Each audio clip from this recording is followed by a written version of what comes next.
we're going to look at here. One is that let police use covert surveillance to stop extreme protesters, report urges. That's Josh when he's out there protesting next time. I thought we were.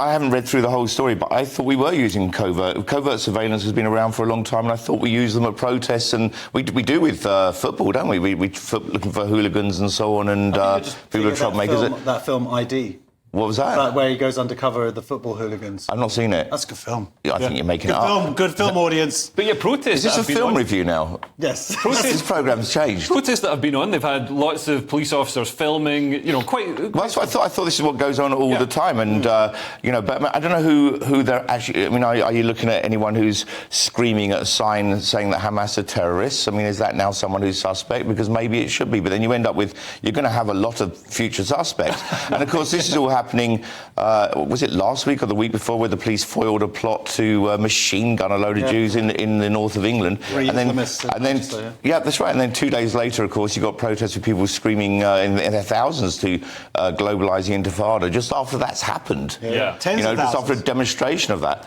Well, I don't know how many thousands were shouting. But I was there. There was about 50 to 100 Jewish people and some Iranians, and then it was I would say at least.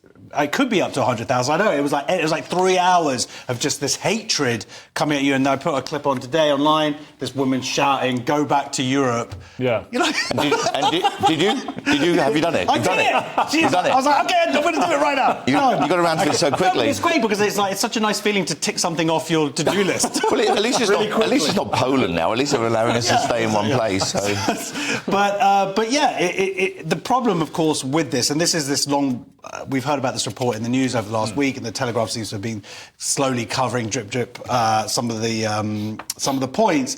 Is that there is a danger of course, overreach, and as Andrew Doyle, our patron, always says, and rightly so. What can be used to attack your political enemies can then be turned on you. Yeah. So that is, of course... We always see mission creep with police legislation. When the regulatory, the RIPA bill came through, it's supposed to be used for catching, online predators and, mafiosa and people like that. And within about 3 months, we're using it to catch fly tippers. So there's always... Yeah, well, the terrorist laws, that happened almost straight away. And it wasn't even like there was a few years where it migrated over to this. But in fact... But it's not like there aren't laws presently existing, and that's the thing.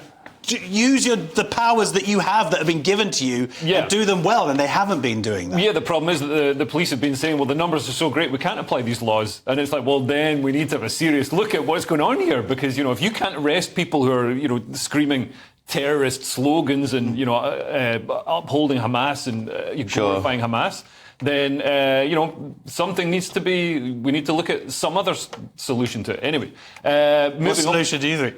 I don't know. I'm not a solutions guy. I'm a problems guy. There's another story here if you want to... I can just give you problems. Do you want to do a helicopter? Should we go onto the helicopter? We don't have time for the helicopter. No time for the helicopter. Yeah, you might have heard of it. The Iranian president. Some helicopter died with a person. We will talk about him later. Apparently his helicopter was 50 years old.